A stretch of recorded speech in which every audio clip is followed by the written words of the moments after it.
Hi,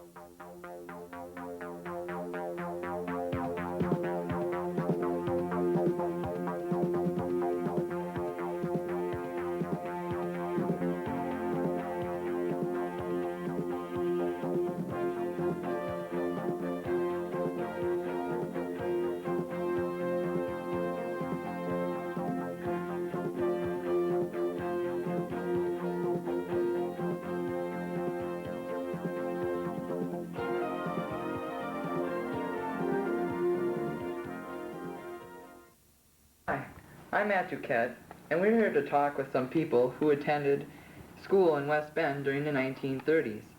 They attended what we today call Old Badger. In our U.S. history classes, we viewed a videotape of school life at Old Badger. As a result, many of the students had questions about school life as it existed then.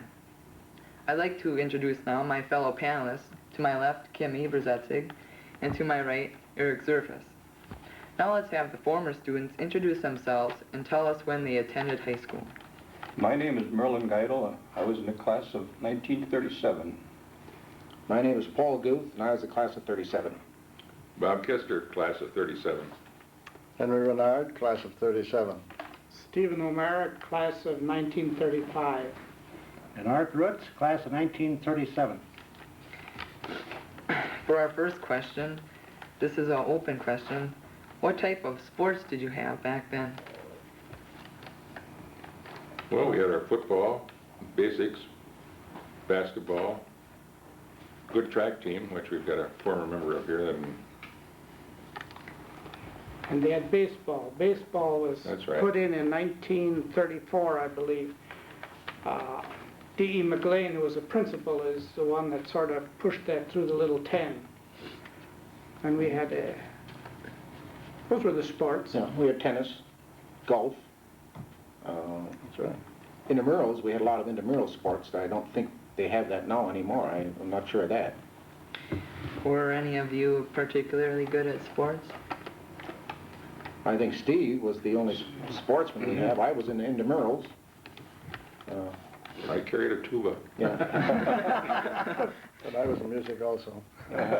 Mr. O'Meara, maybe you could tell us a little bit about your sports championship in track. That was in 1934. We were just lucky we had some very good athletes. We won the state championship, but the one fellow that did it was Dan Pick. He got 2 firsts, and of course right behind him, that was in the 440 and the 220. I guess you run in meters now, but they took 1-2 and 1-2, and then we had other people in the weights. Had Lee Kissinger, and there was John Pisto, and Walter Warnke, wasn't he in there? Yeah, Warnke. Harold Warnke. Harold Warnke. Harold Warnke, yes. Then Cannonberg was in the mile, and what was Showalter's first name? He ran in the hurdles. But we all picked up a few points, but the real big points were Dan Pick and Harold Warnke. And Dan set a Class B 440 record at that time. I remember the time, it was 51 seconds flat for 440, and that was just a tremendous time. Now, almost any one of you high school athletes can do that, I guess. Didn't some of those records stand up for many years? Oh, Harold Warnke had a record too that stood up for many years. He had a little 10 record that stood up for a long Little time. 10, that's right. Mm-hmm. That was a run-up and trip, and I remember that. Mm-hmm. Maybe I could ask, what was the most popular sport back then? Well, I think the most popular sport at that time was football, really. Football and basketball. Yeah, I think Of course, I was those there days, tomorrow. the scores in basketball were different. I mean, 35 and 40. yes, and some of the games ended up with scores like 10-5, and really, really low scores. But whenever you made a basket, you had a center jump, remember? That's right, that's right. It was, So it was a little different than it is slower. now. Eric? Mr. Geidel, I understand that you were a student business manager. What things did a student business manager take care of back then? Well, first of all, you had to please Mr. Colby. Well, the biggest part of the job was you had to help the athletic budget, try to balance the athletic budget. And the only way you could do it is by selling season tickets and selling tickets at the games. So, like at football, we had, 6 or 7 fellows selling tickets. At the end of the day, they would check into me, and then I'd have to go to Mr. Colby and check in after a while, and sometimes the fellows were short. Well, why are they short? How did I know? I didn't sell the ticket, but I had to make some excuse for the fellows. Basketball, well, I usually took care of that myself. We had one door. We sold tickets at one door for the games. And the year I was business manager, we had a problem. The season tickets didn't sell very good. So I was really put on the spot. He said, hey, we got to make some money. So we was very fortunate that the tickets at the door went over very big. And the end of the year, why, I guess we came out very close. So you were in control of most of the money then? Well, yes, between me and Mr. Colby. He didn't have it very long. No, not very long. He collected it, Colby got it. Kim? What kind of clubs did you have, such as newspaper and student council? There was a student newspaper, it was called the Dustpan. I happen to have been on it for 4 years. Different people did different things. I ran the mimeograph machine and helped put it together, and we all helped with getting some ads, few ads that there were, and mostly writing articles and getting them in the right place. That was put out once a week. If I remember right, it came out on Thursdays. There were 15, sometimes better than 20 to 30 students working on the dustpan, and that varied from year to year, of course. And had a little room that was right up above the main entrance, where you come in the front door, and then you went up that little half step on the side. There was a little room, maybe less than a fourth, or less than that, the size of this one, real narrow, and that's where everything went on. When everybody was in there, you couldn't move, but when a few left, then you could get something done.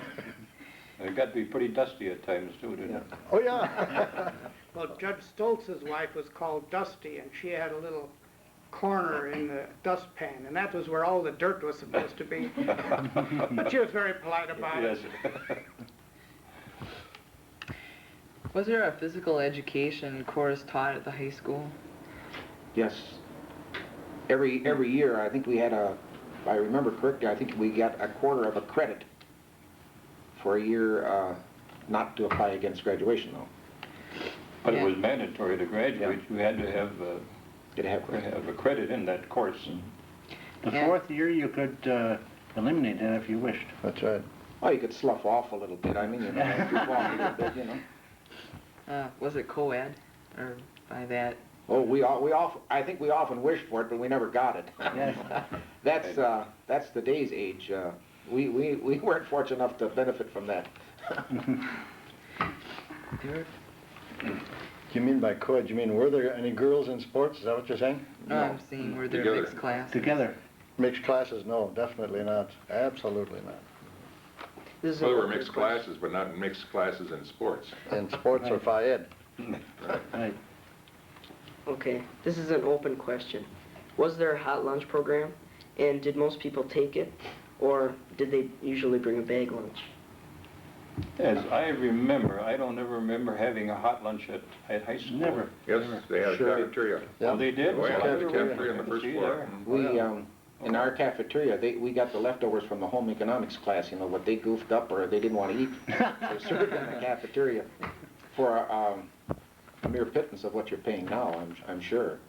I don't know what your program calls for now, but I know it wasn't very, very expensive at that time. But As money values changed. I think in those days, though, being the 30s, that any of the kids I'm talking about coming from the country, Newburgh, Allenton, all the way around, country kids brought bag lunches. Right.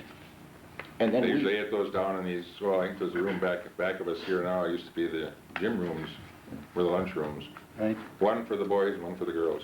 and don't forget, No co-ed eating either. Bob, we were too. We had an hour and 10 minutes for lunch too. Oh, yeah, A sure. lot of people went home to eat. We went home to eat. Absolutely. City I did people too. went home to eat. almost anybody that lived within the city went home to eat. A lot Well, of them. I lived in the city, but way on the west side, and I stayed for lunch. Well, you're one of the rich ones anyway, you know. I lived up on North Street and I went home for lunch. Yeah, I did too. I lived on the end of Washington and I You went. know how to walk past. Sure. Oh, yeah. You ran, you had to run. You didn't Especially get- coming back. You didn't get bused neither, did you, Henry? I know I didn't get bused if I wanted to That get was there, I walked. unheard of at our time, busing. Yeah, We in those walked. days, they nobody knew what a school bus was. No, no school buses. No one was allowed to have cars at first. That's Except the right. people from the country, Right, and then that's right. they'd park them, and they couldn't be touched till they went home in the evening. Unless you brought a permission slip from home that you had to go to a doctor during the noon hour or something like that, or sometime during school, then you could take your cars off. But I don't think there were more than about 10 or 15 cars ever parked out there. If Not that much many. more than No. that. I don't think so either. Kim? Were there people that dropped out of school? And if so, why? Well, I many. think, Not many. not too many. If Not they many. did, a big reason was, there Work. was, work. It Work was at depression home. years and. Right. Mainly with the kids from the rural That's areas, I right. think They you're had probably to right. stay home on the farm. But in town, no one could get a job anyway, so No, you might as well stay in school. That's right. Right? I think That's that right. was usually the case. Yeah. Yeah, that's what happened. I graduated and couldn't any jobs available, so I went to high school another year. Probably the only one. I went 5 years. See, I said before there were some of us that went 5. Well, you know, your time went slowly. I remember they asked Art Heil one time what time it is. He said Tuesday. Yeah. Well, then our day was, 8:20 to 4, Oh, no, 3. 3:30? Just close to 3:20 4 or o'clock. Yeah, it was pretty Before, close. yeah. 3:40, something like that? That's right. And then you had the extra period after that, yes. Yeah, that was makeup time. That's when you had to Becomes see under Mr. discipline. Colby. Yeah. Miss Podrick. Discipline time. See, we didn't have as much homework as you probably have now because we had what we call study halls. And we had a main room. I don't know if it's still there or not. I don't think it is. But we had a main room where when you didn't have a class, you retired to the main room under supervision of a teacher. Mike Hildebrand and Seal Podrick were two of them I can remember. Pop That were Greeno? rather still. Pop Greeno? Yeah, Pop Greeno. And then we could do our homework there and our studying there without having to take a lot of books home. What types of classes were offered at the high school? Well, to start out, you had to have a foreign language, unless you're specifically excused. You had, when I was there, 3 years of English were mandatory. That's right. You 2 had years to of have 2 mathematics subjects, Right. and you had to have a science, several science, but you had to have either chemistry or physics. Either one, yes. Either one. One or the other. You had to take algebra Algebra, and geometry, Geometry. plain geometry. Yeah. and they had solid geometry. There was Well, that was elective. elective. Solid geometry and trigonometry was 1 year course, solid 1 semester, and trigonometry the other Advanced semester. algebra was another one too, wasn't it? Yeah, that was There an advanced an algebra. that was Yeah, an I had Elective, algebra that's what I'm too. talking, That's elective, right. yeah. You talk about chemistry. You remember Mr. Greeno? Oh, yeah. Start equation with, on both ends with 2 hands, he'd write like this here, he'd come to the equal Center. sign in the middle. I thought he practiced that in advance, Well, he was good. but it made a good show. Yeah. Eric? You mentioned that there were foreign languages that had to be required. I was wondering, what foreign languages were there? At one time, before I got to high school, they had French, but when I was in high school, they just had Latin or German. Yes, German. Miss The Podrick. big classes were in German, that's right. I think they started Spanish right shortly after we graduated. That It wasn't there, we didn't have it. We didn't have No, it. we didn't have Wasn't it. offered to our Strictly class, Latin no. and German. In fact, we gave German plays one year in high school. Right? I don't know if any of you fellows were along on the, Oh, yes. yeah, the König von Kronenland. Remember that one? Right. Everything in German. Yeah, there were 2 German teachers, Podrick and Duker. Mm-hmm. We were talking about cars before. What were the most popular cars? Model E4. Model A Ford, Model T Ford. I guess so. That's right. And I think there were some Chevys too. Oh, Chevrolet. Yeah, Chevrolet, yeah. The Model 20 A4 the was the 20s. big thing. That's about it. There were a few that came in. Then came the Terraplane. Yeah. Yes. And a few came from the country in great big Buicks, they had about 5 or 6 kids they'd pick up along the way and bring along in. But that was only maybe 1 or 2 cars. Some of them were open, remember? Yeah. The Oh, yeah. convertibles. Touring cars. touring cars. Touring cars. The Maxwell, that was a good second-hand car. That I don't remember seeing here, but Bob maybe, Pickett, maybe in you know, your maybe Bob- in your day, Steve, it could have been. Oh, yes, Steve, Bob Pickett is Maxwell, remember? yes, right, he had one. Well, you know, remember, there was one car always had the reputation of having BO. It was Egbert Muth's Model T Ford. He came in from the country. Did Yeah. most students drive them to school? Did students Yes, have cars? yes. The students drove in themselves, right? Those that were lucky. And then they were grounded until Yeah. you went home. Yes, they, nothing like today that people transported the kids into school. Well, I say in those days, there weren't school buses at all. Anybody that came in from distance, that was carpools, is what you'd call it, in place of school busing. When I was a freshman and sophomore, to go to athletic events out of town, they'd go around getting individuals to drive them. The Father, parents that's right. of the athletes would go. After that, it changed. They went to bus, we went with buses after a while. In what year was that? What year was that? Well, I know, I used to, when I was business manager, I used I to think go. 1935 they started busing them. Yeah. Busing the teams. Mhm. Busing the Busing the team. Yeah, teams, right. only the Oh, teams. yes. Yeah, just the team. But as far as the parents going, that was strictly on their own. Were teenagers allowed to smoke in school or during school? You weren't even Not allowed if you to, got caught. no. you weren't Oh, even allowed no. to smoke on the grounds. That's If right. you got caught, you had problems. Not even the principal. teachers were allowed to smoke. They Yes, weren't they- supposed to be seen anywhere in town smoking. That's right. Of course, then we had a head janitor, shall we call him, Yeah. Louis Becker. Yeah. That was, well, he was in charge of the boiler room. That was a favorite place to, shall we smoke. say, sneak one? Of course, I Well, you wouldn't were on know the good about side that. of it. And I don't know, I think Louis used to look the other way quite a bit, but woe be it if you got caught doing it, though. Yep. Anywhere on the school grounds. I was wondering, what was your school motto, if there was any? I don't recall a school I motto don't, at that time. I don't remember a think we had school a motto. motto, no. We had school colors of red and white, and that's, but no motto that I Motto, I remember. tried remembering too. There's And no we had motto. a school song was to the tune of our director. That's no motto. Eric, you have another question? How much homework was there? Well, I maybe start that out. There was as much as you wanted to do as I think what it amounted to. But we did have time in school to do homework. But as a rule, there wasn't that much, I don't believe. No, I don't believe so remember either. I back, mean, if there you wasn't that much homework. applied yourself in school, you could get it pretty well finished during their so-called free periods. As I remember, we Remember, had- right, the period, the class or the day was broken up into 7 work periods, of which you were definitely were busy 4 because you had 4 required subjects every year. So you had, theoretically, you had 3 free periods during the day that you went to the study hall, which Merlin mentioned before, and there you either read a book or you did your homework, so you didn't have to take it home with you at night. And then Unless- those 3 periods, of course, were used again too for other things. I mean, one paper probably once.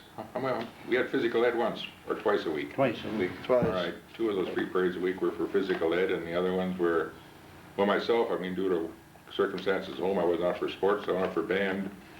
And we had, I think we had 2 periods of that a week were for band rehearsal, orchestra, That's right. Right? glee club, for those things. Yeah, Bessie Walker came out from Milwaukee, and so it was during the day. Usually around the noon hour that they had the orchestra one period and the band the next period, and we didn't have a glee club then until Christie got here. All right. What was your dress code? Clean clothes, I would say. I think that's about the only thing. my mother Nobody, always said. I think most of the boys came in just normal slacks and sweaters, Slacks, shirts. sweaters, shirts. Suede jackets, remember? Suede Everyone jackets, had suede suede jackets. They were popular. Back if you- Corduroy was Yes, that was very very prevalent at popular. that time, and girls were usually in skirts. I don't think they would have been allowed in school if they had. I don't think girls could wear slacks. No, and the boys couldn't wear jeans. If No. they came in jeans, they were sent home. So they had a code, I mean, it had to look clean and be clean.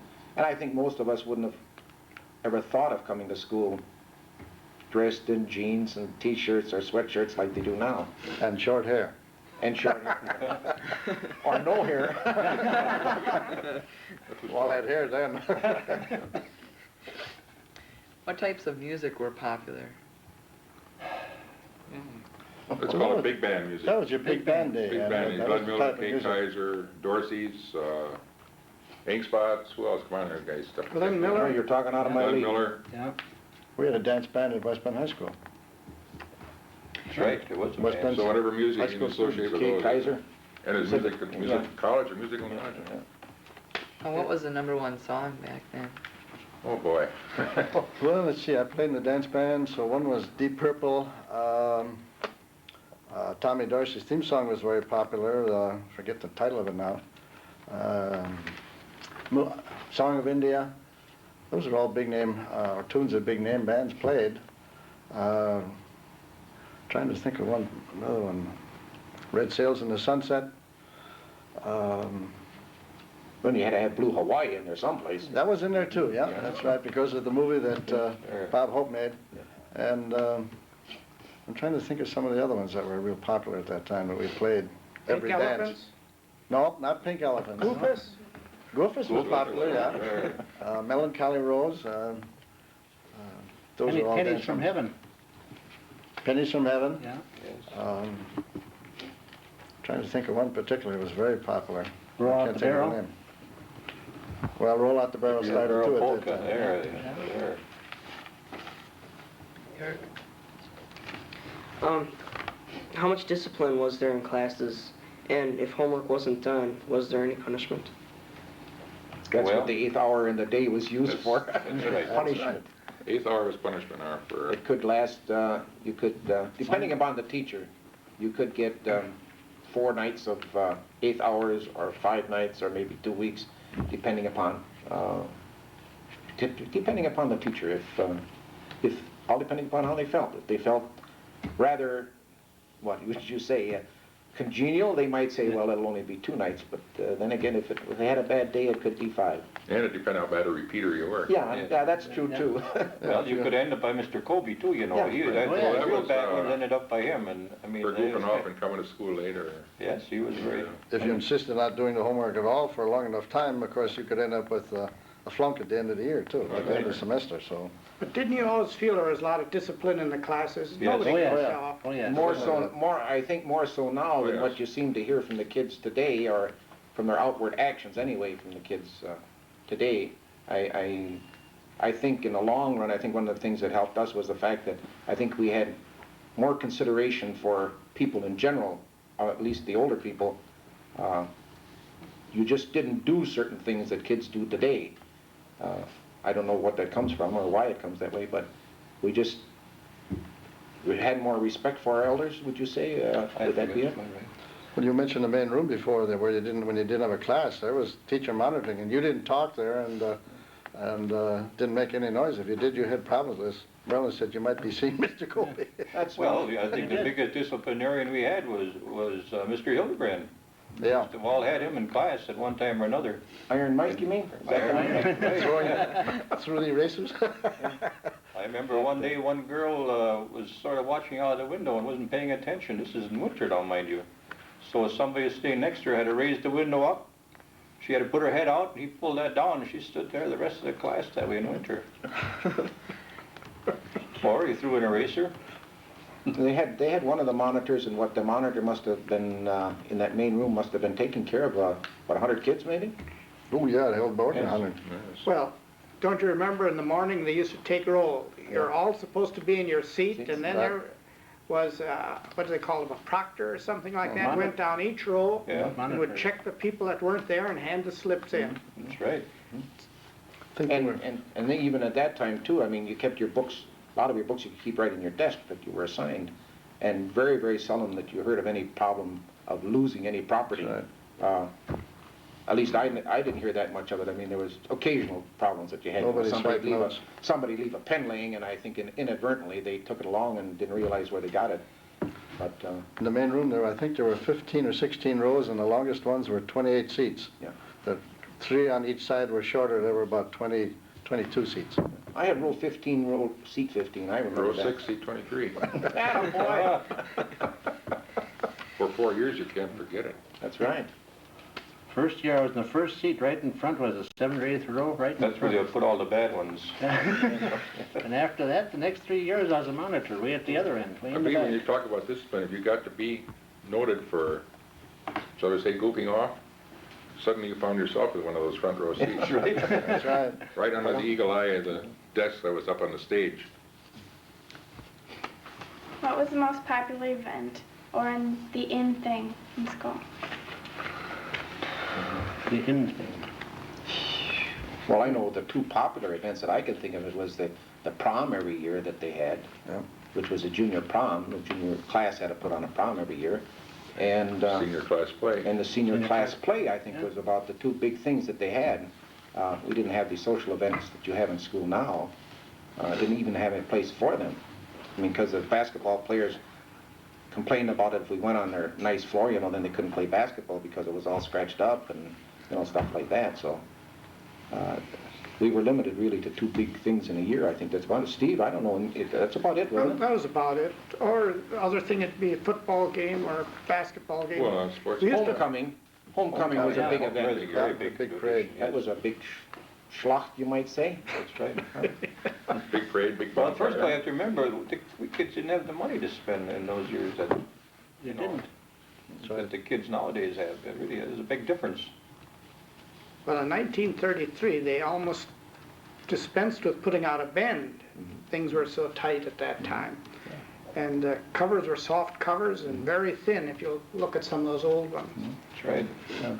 Well, we had what, our bins, I think our bins, if I recall right, The first, Business manager? with the first hardcover. I think we're only around, what, 2 1/4 or something? Yes, there's, Henry has one right there. This is a 38 actually, but ours look just about like it. I couldn't find mine, but I it's have a my 38. 37 here. Yeah. That's what they look like. Yeah, and I think our class rings were only around $7.50 at that time. It wasn't as exquisite as yours is now, but But you it know, was they a had class there ring. was a real diamond in there, though. You better believe it. Real diamond. Came right from South Africa. Whatever tutors look to find it. Yeah, well, Yeah. you don't have to mention that. I noticed that you were talking about the prom, and I was wondering how often you had dances at school. Well, we had dances throughout the year. I don't believe we had them the first years we were in school, but I remember going to dances up there. We had them in the gym, That's right. yes, and they never were what you call a dating dance. The girls came separately, the boys came separately. And as I remember, I think we had about 2 a year or something like that, so it was too many. That's where the prom was held too. We That's decorated the right. gym. Right in the gym. In fact, I got pictures at home where gym is decorated and the night of the prom. Right. What types of dances were popular back then? Well, I think the really only two that were popular were the waltz and the foxtrot. As far as I can remember, it was. That's right. Jitterbug came in toward the end of that. Yeah. wasn't it? Yeah, It was just toward the starting. tail end, I think, Just just starting in starting. the tail end of the 30s, you know, And the polka started picking up. well, yes. Well, yeah, you had So some the old polkas. time dances, so-called Yeah. old time. But there wasn't too much of that at school, though, I remember. No. No, not in school dance. You went out to Eddie Lucas for that. Really, I think in our years, I think the boys and the girls were afraid of each other. I don't know why, but I may be wrong, but I got the impression that they were rather reluctant to be next to a girl. I mean, we didn't dance like you do now, you know, 6 feet between you, you know, ours was closer. Arm in arm, and I think a lot of the boys and girls were afraid of each other. Of course, they didn't have sex education at that time, you know, so I mean, they like you do now, so maybe they didn't know all the facts of life yet. Yeah. During a free period during the day, were students allowed to leave school? No. No way. Absolutely not. Only one boy and one girl was allowed out of the room at the same time. They had a spindle up there. And you put your name on there if you had to go to the washroom. And only one person could be out at a time. Wasn't that what you had? Right. Even the main room. Yeah. Even in study hall.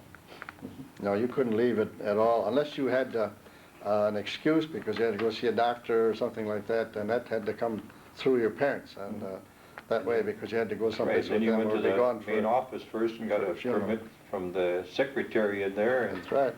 handed it in to the teachers. The only way you could get out of school. You took your excuse to the office and got the permit there, and that got to the teacher so you could leave.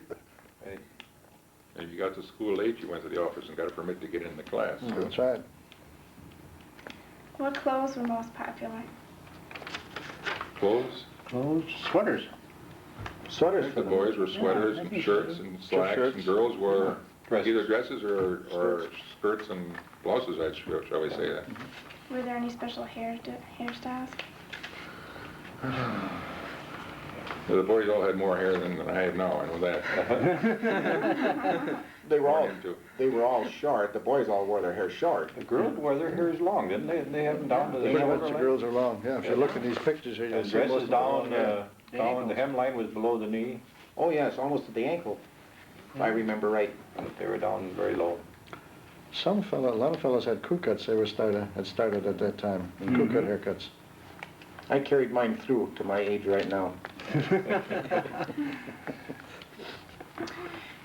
We talked before about what were popular, and one of them was movies, and I was wondering, like, who were the big stars back then? Douglas Fairbanks Jr., Mary Betty Pickford. Davis, Mary Pickford. Joan Crawford, Humphrey Bogart. Humphrey Bogart. Jimmy Stewart. Yeah. Yes, Sure, definitely. Henry Fonda. And of course, Pat don't O'Neill. forget the horse operas. Oh, yeah. Oh, yeah. Tom Very- Mix, Tom Mix and At the Bob Merrimack. Steele. Gene Ted Autry. Maynard, Gene Autry. Wood Gibson. Wood Gibson. Friday and Saturday night at the Merrimack Theater, right? Right. Yeah, Nicholas Shot. Nickel. Dime. Died. Dime. The Time first year I before was in high 7 school, o'clock. it only cost me a nickel. That's why the line was so long behind you. I was small, that's probably, I probably got into it. I know one guy that was high school age, and he'd put on knickers to put on so you get in for 10 cents. Otherwise, you had to pay, I think it was 15 cents or whatever. But he dressed up as a little guy. Eric? How many students were in the average class? You mean to start or graduate? I mean, In a class. In a class, in a classroom. The classroom. I don't think any of my classes were any larger than 25. but I Let's say don't remember. 25 would be a big 20s. class. In the Yeah, 20s. Some were Five. big, some were small. But you're Well, I think large is about 30. 30 somewhere in there, yes. Find Some some of the smaller English ones, probably classes like were large. Like a bookkeeping class There were or only a typing few of class those. that was, I don't think there were. The foreign language Smaller, I classes would were say. small. I don't remember. Typing classes were small because they didn't have another room and that many and typewriters. I mean typewriters, that's right. I had Okay. one class, solid geometry, there were 5 of us in the class. That's right. Advanced algebra was the same way. I think we had about 8 or 10. Mm-hmm.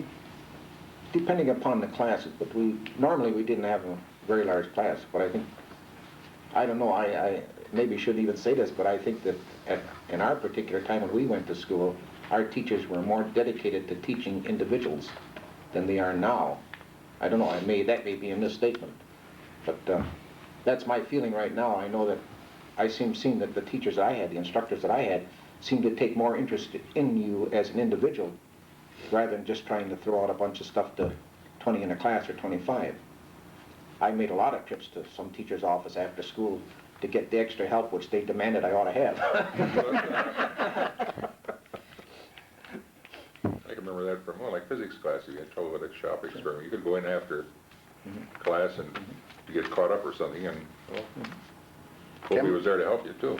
Chemistry also, if you had Chemistry, experiments that's to right. do, you go in after hours, it's 8th hour, any time you had free, you could go in when it was open and Go and do your it. lab work, right? I don't think I ever had a teacher that would refuse an 8th hour for individual instruction. If you had questions that you could make an appointment during your class period to say, could I see you tomorrow night or tonight or after school, and they always said yes. They were very cooperative that way. I One guess of we the- just didn't appreciate them at that time. Usually you didn't have to make an appointment either, they'd be there the 8th hour. If you wanted to see them, you went and they'd be in their classrooms. They each had their own classrooms that time. Most of the time. Pretty much. And they all did their own correcting of papers, so you had no argument as to, hey, you didn't tell us anything about this, don't spring anything on us. And you could go in and argue once in a while for a grade point or something, but they knew what they were doing, or seemed to know what they were doing. I guess we just didn't appreciate them at the time. Well, in Kobe's physics class, remember, we ran out of time, so we were two chapters short. The last 2 chapters in the book we didn't cover in class, but it was on the test. Did you have a school mascot? Henry? I don't think we did. No, I don't think we had. No, I don't We had some characters, and that's about it. Mascots No, I can't were- remember. I don't think we had any mascots whatsoever. No, I don't remember having. Well, I any can either. remember once in a while somebody would bring Wessenberger's big Great Danes loose, and they'd follow, and we'd chase them around the main study hall, you know. Can you imagine a big classroom with a couple of Great Danes running around loose? Very friendly kind, but trying to get them out, but that was as close as we ever got to mascots. I see that you seem to enjoy talking about like funny incidents. Do you have any in particular you'd like to mention? Well, I think homecoming time was a big thing. Because everybody gathered wood, and we had a big bonfire on the near the field. And of course, the top subject on the bonfire was always the big thing. It was to raid some farmer's yard and find an outdoor privy and put it on top. I think there's some pictures around with some of those. I think there is too, yes. In fact, I think our bend has pictures of that in there. Could be. I know one of the big things where everybody participated it was a big thing, the You march homecoming. all the way through town to the bonfire, Did snake dances around the fire? on the fire. Eric? Did students pay attention to world affairs? We had, I don't know if they did in all class, but Edith Heidner had the American history class. And she had usually certain days, or so many days out of every couple of weeks, that you had to look at the papers and you had to come to class prepared on, and she called on different people too, so you better be prepared on what they read in the paper the day before, what the leading world affair events were, and kept up on them that way. And I guess the civics class also did that for a I was while. going to say, Mr. Hillebrand, too, Hillebrand did in too. Hillebrand's class, freshman, that was in the freshman year. That was, and I don't know if it was prevalent in any other classes during, No. as you went out. Hillebrand was very strong on that. Oh, yes. Yeah. He and Edith were the leaders in that, I think. The rest of them didn't do too much And of about it. course, with Edith, we could always get a good day's work done, and we get her started in Washington County history, and I think she was the best informed person in living to the time she died as far as Washington County history was concerned, so Yeah, but there's if many you, a discourse on that. It would eliminate a lot of the dry subjects she could come up with as far as her. if you spent one day at that, or the next day you made up for it, you did the other Oh, way. I You should have don't done that day. What were big events at that time in the world? Well, the big thing really was the Depression was the big thing at that time. And of course, we were leading into World War II. This was a thing that was coming up slowly. It wasn't too prevalent yet, but by 1937, things were starting to happen in Europe. The people that were watching it very closely could see things starting to happen. But really, outside of Depression, I wouldn't know any other big event there was. But you had everyone talking about the economy, Economy. what was going to happen, and Franklin Roosevelt was president, and things were bad, and everybody was trying to say things were going to get better, but they didn't. That's right. You always said it's just NRA. around the corner. We had the NRA, right? Yeah, we had the CCCs that he formed up. WPA. Yeah. That he formed so that kids had jobs when they got out of school, and people that didn't have work could get jobs. Well, we have a good example of right here in the city of this WPA project is our city park. Our city park, that's Right. right. That was all built WPA. completely by WPA project. That lagoon was built completely by WPA work without machinery, That's right. only horses and scoops that the horses pulled and the fellows lifted up to dump. Right. That's Right, it it was, took every bit of it. it was all hand labor. One fellow out there had worked about 2 weeks getting a tree trimmed up and cut out the rotten wood, and someone came along, what are you doing? And so he stopped and leaned against the tree and it fell over. That when they, after they started the city park and got the pond down there, then they took our little water hole down away from us down here that was in the back of the school here. 2 water holes, as a matter of fact. There McLean's was a water hole. small one and a larger one. And we used to go swimming in there. That used to be the real old-fashioned mud hole when we were going to school. Everybody swam in there from around the neighborhood, not only from school. I think world events were probably was Hitler's takeover and in Germany and And I the was things studying. that progressed from there. And Lindbergh went over there and came back and told us what was going on. And as far as the glider pilot training and all that, and they didn't believe him here. And well, Billy Mitchell, the same thing. They didn't believe him here till it was too late. And that's what followed. Did you ever go on class trips? Oh, yes. Oh, yeah. Like, Where did we go? Oh, we went up to Mossy Lake and planted trees. Yeah, our senior For our class, graduation. our senior Sure. class planted a bunch of trees. We, what, about an acre and a half or something like that? of trees Oh, we they're grew? still more out than there. that. We planted how many trees up there that day? The whole class was up there. When we talked planting trees, they were only about that tall, though. These were all seedlings. Yeah, but we did it by hand, not Yeah, with I the had- machines. I had- Right. That was co-ed. Yeah. Trees that are standing there now were planted by our class.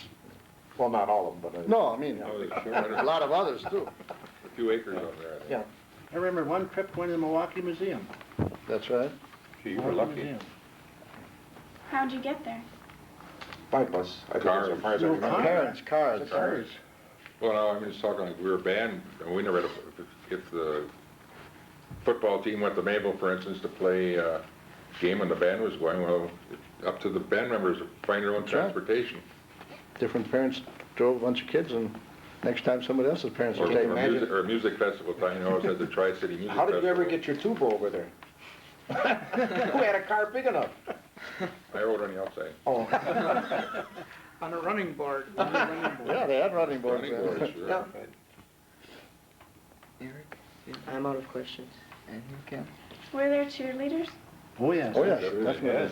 Boys and girls? Yeah, there's pictures in the No, 38 just band girls, I cheerleading. know. Oh, no, I was a cheerleader Oh, for 2 excuse years. me, I'm First sorry. 2 years, freshman to sophomore year. It was Howard Brewy and John Clark, Well, John- myself, and I don't know, there was Was that 4 or 5 football or of us. basketball? Both, Both? both, yes. Yeah, they had And then after that, in our junior year, that's when they started getting the girls into cheerleading. But first 2 years, we had the boys. The band played for all football games and basketball games. Right. That was the whole band too. Usually, yeah. Did you put on pep rallies like We had pep rallies before every game in what was the old main room. Remember, That's right. usually on Friday morning, I guess that's when they were. That's right. Last about half hour. Some of the players would have to get up and give a speech, and of course the coach had to give a speech, and then we had our cheers that we gave, and I know a song or two, I suppose. And Pop Greenell had to put in his little magic act every once in a while. Sure. Right.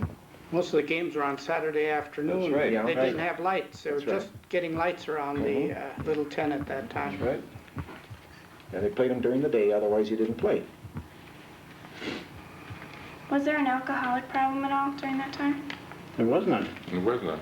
Nobody could afford to buy alcohol. First of all, you couldn't go into a bar, regardless of what, unless you were 21 years old. So if you were high school age and you were in a bar, even if you're just standing there looking, you were in serious trouble.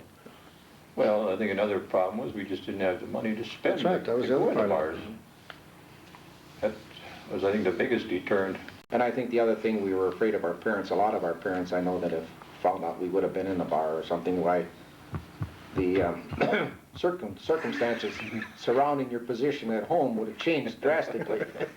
And the policemen all knew you and knew who your parents were. That's right, Right. every one of them. Well, we go back to the time when West Bend was, what, 4,800 People, and 4,800 people. You knew everybody, every Tom, Dick, and Harry, you might say, in town. You knew where they lived. They didn't know their address, but if you go down 4 blocks and up 3, you'll find them, and they live upstairs. That was it. And the police knew you. Boy, I'm telling you, they could tell you from back, front, sideways, upside down. It didn't make any difference. They could tag you real easy. You talk from personal knowledge. Yes, yes. Did you have a local hangout, like for after school or weekends? After school, no, but on Rager's weekends. drugstore, Bolt's drugstore. Oh, yeah, Oh, that's that right. one, yes. The Dewey's drugstore. Dewey's. Soda Dewey's fountain. downstairs, Herman's? where the new Herman's building is now, they drugstore? just remodeled Dewey's drugstore. That's if you could afford to go in and buy a soda, you know. And they had soda fountains, see, And soda fountain. that's why and booths. The That was weekend cool. hangouts would be out at Eddie Lucas. Eddie Lucas, which is now the Girl Scout place out there. Well, then you had the dances at Gunnings and Rosenheimer's. Yeah, Rosenheimer's mostly, they had dance every Sunday night, but that was more, that wasn't during the winter, that was during the summer months when it was, Summer months, didn't have any snow to buck and plow and so Right. forth. And Gunnings, I think, was limited. They mostly got the bigger bands in there, didn't they? I mean, Gunnings that was had more old-time music and Well, they used to- Rosenheimers had more modern. They had used the to big alternate bands, on Saturday Tiny and Hill, Sunday. Sammy Kaye, all the big bands. That's right. That's when you got to be a junior or senior, you could go out there. Yeah. If you had a quarter to get in, that's Yeah, I was gonna say, right. I was usually lucky, I had a couple of free passes because Dad put their posters in the windows down at the That's shop, right. and then, so for 50 cents and 2 passes, I could take a date and we'd go out there and have a ball. Of course, the car, there was enough gas in the car to get out there, not where we all chipped, right, or we all chip a nickel in the kitty to All right. buy the gas to get there. Gas at 10 cents or 15 cents a gallon. I mean, it didn't take 7 much. for a buck. That's right. I guess That's that's right. right. 7 for a buck for a while. So we didn't have the problem that you have today, you know. I'm sure a lot of new technological advances have come since the 1930s. What were some of the big advances back then that really made life a little more simple to live? Well, nobody had hand radios. No, that's right. I guess the only radio we had was in the house. That was about it. And you usually took Very few cars. There was no television then, it was just, No. radios had been around for a little while, they're just getting developed better and getting smaller instead of the great big. They were able to condense them more. But not the portable carry-on. Portables came just, were starting to come in at that time, just That was shortly after the war. That was after the I think it was after. Second I was World right. War. Well, you wasn't could it? get them just Remember before the having war, but it was after we graduated, they were just, Oh, yeah. Quite a bit. You listen to the World Series, I remember Colby turned it on in his room and everybody could pretend they were in there in a physics class. You know, he was a good baseball player and Yes, he was. he just loved to hear baseball games. I understand he was quite an athlete in his day.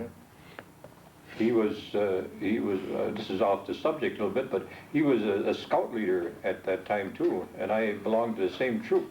Troop 21. And Troop 21. And we'd go on hikes, of course, he'd take 1 step and take us 3 steps to his 1 to keep up with him. Tell the questionnaires the oddity that's going to occur. Oh, yes. You mentioned You that before. know, this class of 37 was the 50th graduating class from the West Bend High School. That's right. Now, as I understand, you kids are the class of 87, is that right? Yeah. So you will be the 100th Oh, graduating class. Now, I don't know if you were aware of that or not. no, I guess not. Good. Add to your book of knowledge. And our class was the first class to wear gowns, That's right. caps That's and gowns right. at graduation. I remember Reuben Yost saying, we don't want to buy them, we just want to run them. And you had to return them the next day. That's right. So what types of things did you do on your spare time, since you didn't have a lot of homework after school? Well, I had a job all during my school years, in high school years. I had a job before school and after school, and Saturdays. So You were the lucky one. I had no problem filling up my time. Well, there was a lot of little fellas that get together and have a softball game or even football. You saw a lot of that on empty lot somewhere. You'd see a bunch of guys together playing a game of ball. It was pretty popular at that time. Roller skate, right, Art? Roller skating. Not a Well, break. Bob's Winter ice dad, skating. Bob's dad was in business, and he helped down Went there. home and worked, that's right. Yeah, my Pond dad. picked up. I remember one time I Small came farm up to was the that school ice skating on the pond in winter and we got a sleet storm. While we were up here and skated all the way home on the sidewalk. Just, Right? Well, that pond was very popular for skating. oh, well, where else Yeah. could they go? There was only... On the river? On the river, yeah. Outside was no other place. When they weren't making ice. And they weren't making ice. That's right. Well, if there were any things that you could have different, like when you were going to school in the 30s, what would they be? Like any new things, like would you want television back then or anything in particular? Well, I think by not having a lot of these things, we studied harder than we do now. There are too many deterrents now. The kids I see the things happening, they feel like they have TV at home, and really it gets to be a problem in some families. A lot of people used to play cards in their Play spare cards. time, Yes, a lot. because there was no TV and... That's right. The radio wasn't that good. That's right. A lot of Rummy was a racket and big game static in those it. years. That's right. It was strictly AM, it wasn't FM, so lots of noise. You had to find ways to amuse yourself. Really, that's what it amounted to, because there was nothing. Do you know if girls participated in any sports? Oh, yes. They had intramural sports, it was not inter-school, but they had intramural sports, yeah, there's, in these pens, there's pictures of, I think they had track and they had Basketball and basketball and volleyball. I think that's, well, like, someone played tennis too, I don't think Right. there was a tennis team as such that it, between schools, but they played tennis, because I remember we had tennis courts. All three of them. Yep, Yeah, all all three three of them. Not three different places, 3 courts. And we had soccer. We started soccer, I think, when we were freshmen in high school. Yes. I was intramural. That was intramural. Yeah, That's right. Now, if I remember right, we had a hotshot team, didn't we? We, Yeah, I think took the championship 4 years. I think we did. I think we took. I think we just played a little dirtier than the rest of them did. Maybe that was why. We had forensics programs, both inter-school and intra. We had contests within the school of different, like extemporaneous and oratory and so forth. They didn't have the wide range of different things they participated in forensics, but we had intramural and we also had between high schools. And your Debate. debate teams. Yeah, we had debate and had crackerjack teams at that time. I mean, good teams. Mhm. Well, is there anything else that you'd like to talk about personally, maybe? Like to discuss about your times in high school? Well, 1936, tennis became a major sport. And that year he won the Little 10, tennis. Joe Honig, Eugene Wessenberger, Yeah. Harvey Schmidt, myself. All right. And I think another peculiarity of our class, now, correct me if I'm wrong, fellows, because my memory is getting dim. I think of all the male in our class, I don't think we lost one of them in the Second World War, if I remember right. Going back. Not that I know of. I don't think we lost one individual. I thought that was rather Henry unusual. came as close as anybody, I guess. Yeah. No, I can't remember anybody. I don't think we lost one individual in the war, and I thought that was rather unusual. We lost one person before I graduated. May Yeagle, yeah. Yeah, but during the war, in No. fact, we didn't have a reunion till 25 years, and we had only 5 gone at that time, out of the whole class, and that Yeah. included May Yackel, so there were 4 after we Yeah. graduated, Right. in 25 years, which was pretty good. Hardy breed, we went through the Depression and hardened us up for it, I guess. So it made us tough. Might Yeah. mention that our class is very lucky that during the past years, they have been able to get together for reunions, which some of the other classes have not done. Yeah, we That's got, only, go ahead. we got a big one coming up now in another 2 years. 2 years. But I think the fact, one of the facts that we probably get more reunions in, or get more people to attend the reunions, is because most of our people from our class stayed around this area. We don't have too many people that wandered away from home. No. Most of us stayed around home. Most of them around. In Wisconsin. Yeah, around Wisconsin, not too far away, a hoop and a holler, and, Pretty close to here. Well, I'd say East down the road. yeah, about 10-15% did move away outside the state. could be. Yeah. Wouldn't argue. This guy, he's the one that does all that. Yeah, he does all the calculations. Well, working on the committees for the reunions, that's where we found that out. A Right. certain number of them are gone, and a few have disappeared, and we can't locate. They moved too fast or moved too far or something. Were there any scholarships given? Carl Pick Scholarship? No, that was No. that was sports. That was I don't sports. think there was a scholarship at that. Oh, there was one at the University of Wisconsin. The valedictorian and salutatorian each had semester, 1 year's tuition paid at University of Wisconsin if they went. Did a lot of people go to college? No, Not as many as now. percentage-wise, no. Remember, you were talking depression now. You're forgetting that. Yes. That was at the end of the depression, and there were a lot of people that just could not afford to send people on to school. I think there was, I don't know what the percentage was. It was awful low, I'm sure. Yeah. I think talking for your class too, Steve, wasn't That's it? right, very few. There were very, very few that went on. Because the attitude of the parents were, well, what do you need an education for to get a job? I mean, you know, you can get a job anyway. There are no jobs. You don't need an education for that. Well, it was hard enough clothing the children and Right. So, taking care of There them. weren't any jobs for the kids to earn money to go to pay their own way to school, so, and the parents didn't have it as a rule. In the majority of the cases, that is. Those that did go, quite a few went on their own. Paid their own way. That's right, they'd work and save some money. Oh, yes. Yes, it was, Yeah, the opportunities were not as prevalent as they are today for you students now. I mean, the scholarships and everything else. Student loans.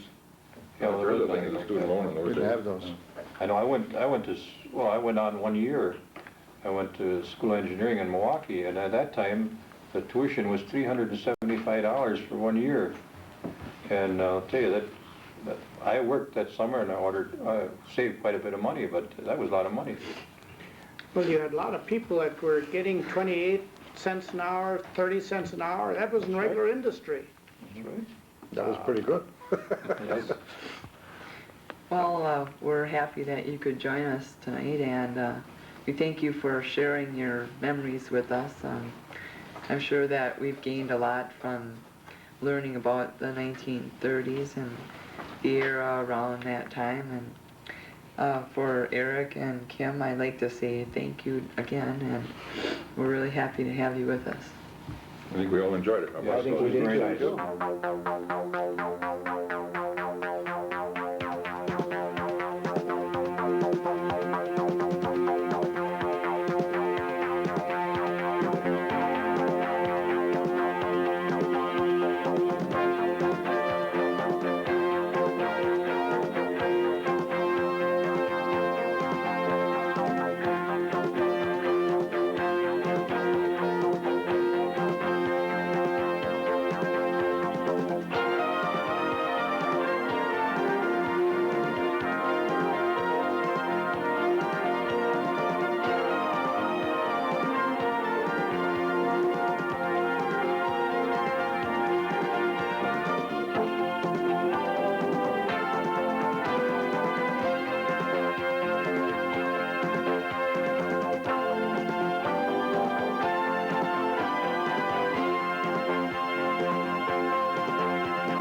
Of the Centennial celebration for the city of West Bend, we're having a panel discussion this evening about local politics in West Bend. My name is Chuck O'Meara, and our guests this evening are Mr. Clyde Schlamer, who was mayor of the city of West Bend from 1940 to 1948. Our next guest is Mr. Donald Gonring, who has been mayor of the city of West Bend since 1981. And our other panel member is Mr. Paul Henke. Mr. Henke was mayor from 1960 to 1966. Assisting me in the discussion will be Mr. Dave Huner, who is Associate Professor of History at the University of Wisconsin, Washington County. Well, just to start things rolling, I thought what we try to do is go at this in a sort of general way. And since we have a collective memory stretching back into the 1920s, I imagine, or back almost to the time of the First World War up to the present, not only actively engaged in politics, but also as residents of the community, I thought the best way to start out and go around and ask each of you what about the city, its changes, and particularly the changes and their impact on politics that you most remember. So I start out with Clyde. What would you say was the highlights of your memories about West Bend? The city of West Bend, up until the First World War, was quite a quiet farming community. And then when Mr. Ziegler, Ben Ziegler, Robert Rolfs, Carl Pick, and their friends started new businesses, things began to happen in West Bend, and it began to expand. And by the time the First World War came, West Bend was quite an industrial community. And it was in that period somewhere that the people in town developed the name of a city of varied industries. At that time, I was out in the country and was in the Progressive Party and wasn't too welcome in the city. And well, that's interesting because as reading back to the data of Robert La Follette in the presidential election of 1924 in the county, I think got almost 5,000 votes. He was almost 4,000 above the next leading candidate in this county. So that particularly the favorite son, Robert La Follette, and the Progressive Party scored big in Washington County at that time. The politics began to change, and the city began to grow until the Depression hit. I think those of us that can remember, the Depression really didn't hurt West Bend as much as it did many communities. People generally had work, and there was a lot of work to be done. After that, of course, the whole area, the whole country was suffering. Farming suffered, everything suffered, and the scale of living was so low that it's hard to believe how little people were earning, even if they were working. When I got to be mayor in 1940, a married truck driver got, if I remember correctly, $90 a month salary. The mayor got $50 a month. The chief of police got $105 a month, and something like that, and the superintendent of public works got $105 a month, and that was just the going wage. Those were strange times, but people were working, such as it was. But the city, looking at the growth, the city was expanding and growing, and the industries were growing. And I always felt during those years that West Bend was a thriving community. It was steadily growing. I had a lot of fun while I was mayor, going around the state bragging about the city of West Bend and its varied industries and its planning. And first, a change was taking place. These people that followed me in 1948, of course, had much different problems. But from that period, we got from a rural community to an industrial community. And I noticed in studying some of this material that Mr. Zoberson was brought in here, the first industrialist, one of the first, started what is now the Gale Company, way back in the 80s. And Air Crest came in the 90s, and they were the first ones that came. And after that, there wasn't anything much until the young fellows started the West Bend Company, West Bend Aluminum Company. Gale expanded, Amity Leather Company expanded. The town grew, people had work. Paul, you stick in chronological order. What's your memories of Well, I think West Bend? I think Clyde has summed it up quite well of the whole past that way, although there were a lot of times. I came to West Bend in 1933 in the height of the Depression, and as he said, I don't think at that time West Bend really, we didn't earn anything, but it didn't take much to live either at that time. By golly, we got along on what we had, and it was really nice. I think that we owe an awful lot to our past founders of the different industries in West Bend, because when I came in '33, they were all quite young yet. They were not too old yet. Although I certainly feel as though Clyde contributed a lot to it. And to me, the highlight, first I was elected an alderman, and I really enjoyed that, and then in '60 I was elected mayor. And I think I can maybe say that I was mayor when we grew the fastest of any time, because we consolidated with Barton in June of 1960, and Mr. Schlemmer played a big part with that. He certainly helped me out an awful lot on that. I don't think we were liked by a lot of people up there, but the vote was real well. If I look here, the vote at that time was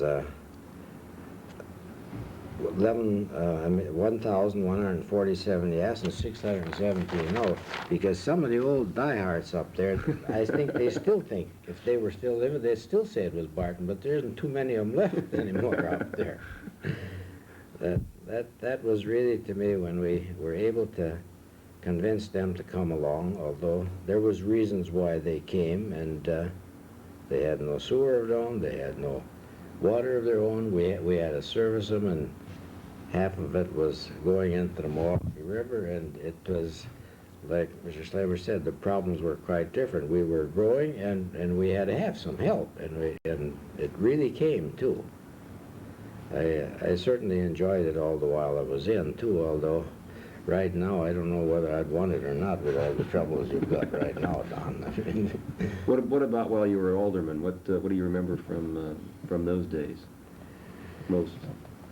Well, Mr. Schmidt was mayor at that time, and I think our biggest problem with Waller was that he didn't really want to see us move ahead too fast. I think that was our big problem with him. He was a hard and conscientious worker as anybody else was, but sometimes you've got to jump ahead whether you like it or not. Isn't it, Clyde? Isn't that about the way it was? I think you're right. He was as sincere as any one of us are, too, as far as that goes, but he just couldn't quite see spending a dollar. Don, your family's been in this area, I know, for a long time. Any recollections you'd like to share with us? Yes, my family is one of the original founding families in the area, as you know, and dates back to the Cedar Lake area where the original Nicholas Gonring settled back in the 1850s. I'm one of the mayors that was born in West Bend, and I was a youngster when Clyde was mayor. I was born in 1937. And as a youngster, of course, I remember the rapid growth period of the city. 1950, when I used to beat around, the population of the city was still below 5,000. And then by 1960, it had reached just under 10,000. By 1970, it was up to 16,555. Of course, by 1980, it was up to 21,000. So I watched that rapid growth period and that rapid expansion of the industries in the city. And in the early 70s, the industrial jobs in the city, and this is an interesting story, peaked at about 10,000 industrial jobs. Now today, there's only 10,000 jobs total. There were 10,000 industrial jobs in those early 70s, which of course means we hired people from all the surrounding areas to fill those industrial jobs. There weren't that many people working in the city of West Bend to fill those jobs. So I watched that industrial expansion, that industrial growth occur in the 50s and 60s and 70s. And West Bend, of course, was a community of almost no unemployment. Most of us here remember when we were youngsters, you could get a job almost anywhere. I worked at the custard stand part-time. In the summer times, I worked at what was then West Bend Aluminum Company. And almost everyone that wanted a job could find something to do. I didn't make a lot. I think I made 80 cents an hour that first summer, and $1.25, I guess, by the time I was there the third summer. But anyhow, there was work for youngsters that wanted to work, and the youngsters bought their own cars. I bought my first car when I was 16 with the summer money that I earned. And we've moved forward now until, when I became mayor in 1980, that had changed dramatically because in the early 80s, for the first time that I can recall, Clyde can remember the 30s when we had the Great Depression, but the first time that I could recall when a 10% unemployment hit the city, that was a tremendous amount of unemployment. With this great industrial strength we had 2%, 1%. Sometimes the unemployment was so low you couldn't even measure it. But in the early 80s, we suddenly hit 10%, and even today we're at about 10.8% unemployed. And in addition to that, the number of industrial jobs is down dramatically. We've seen kind of an aging of those industrial plants. The West Bend Company was sold. We've seen the Amity sort of stabilize in terms of employment. Gale Company not only stabilized but declined. So the older industries, the ones that were our mainstays, were no longer growing, and the industrial strength slipped. So we're entering a whole new era in terms of that type of a job situation. In terms of the growth of the city, that has almost stopped totally since the late 70s. Our current population is estimated to be about the same as it was back in 1976, around 21,000 people. The only thing that has changed in terms of the city's growth has been that now the average household is a lot smaller. In the early census data in the 70s, we were talking about 3.5 to 4 people per family. The 1980 census indicated it was below 3.5 in the general range of 3.3 per family.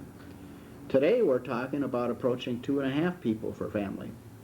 So our local economy is still spurred a little bit by the fact that there's less people per household. But certainly the industrial jobs have slipped dramatically, and the income of people because of that has slipped dramatically. Now, that's a little bit of the history as I've seen it in terms of what's happened in terms of jobs and population.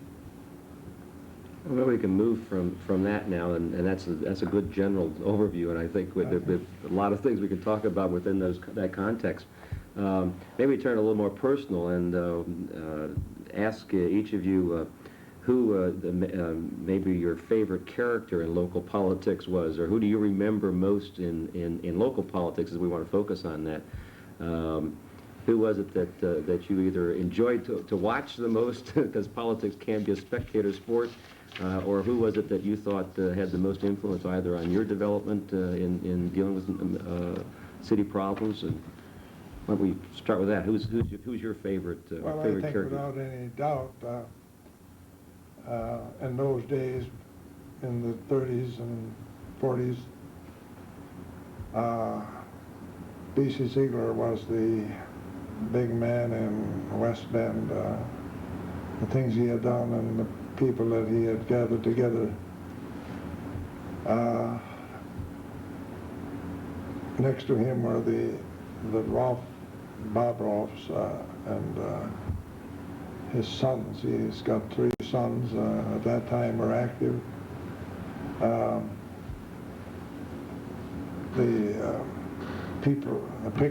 Carl Pick was a character all his own, you know. Sure was. I think they threw the mold away when he was But he did a lot for West Bend. I remember he was chairman of the Board of Athletic Commission when I got to be mayor, and he was sponsoring semi-pro sporting teams. West Bend baseball team and a basketball team. Poor fella had the habit of spending all his money for salaries, bringing people in here to play.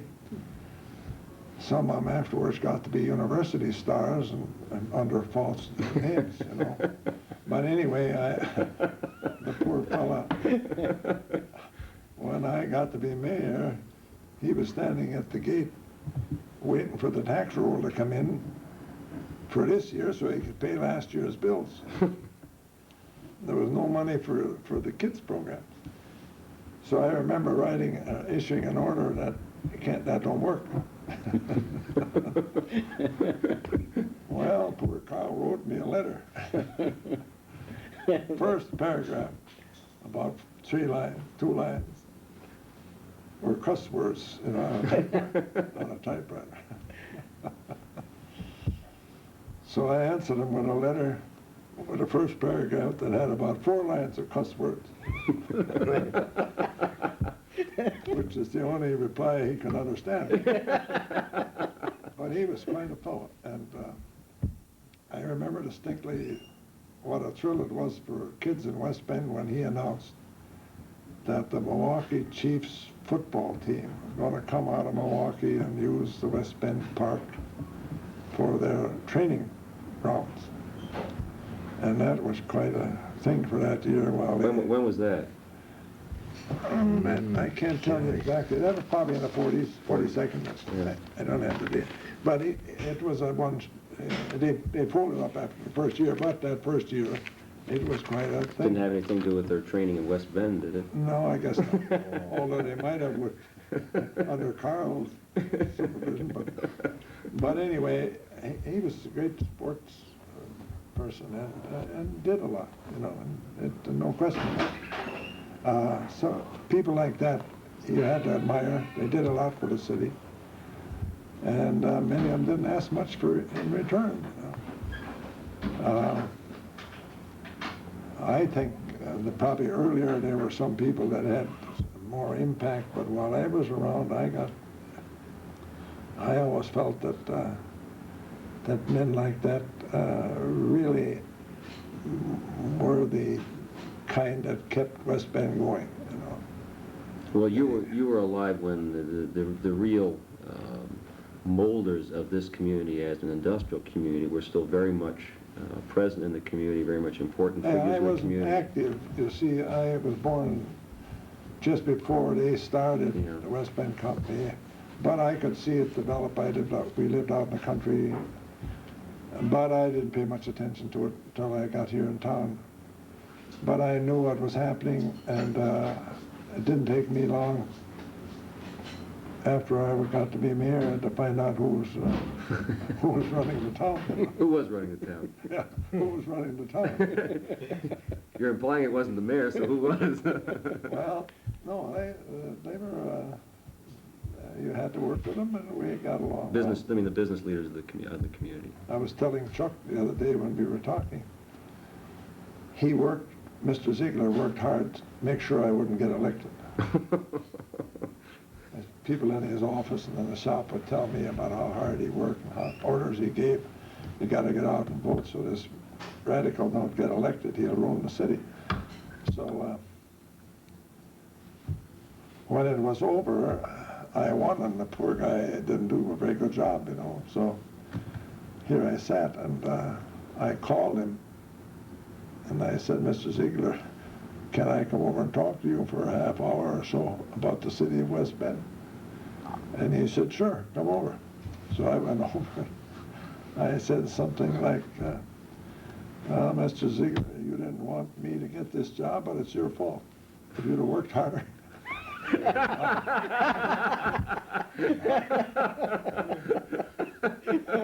I'd have lost, you know. But you didn't do a very good And you only job. spent how much on your campaign? $2. $2. I said, that's your fault, so here I am. What am I going to do?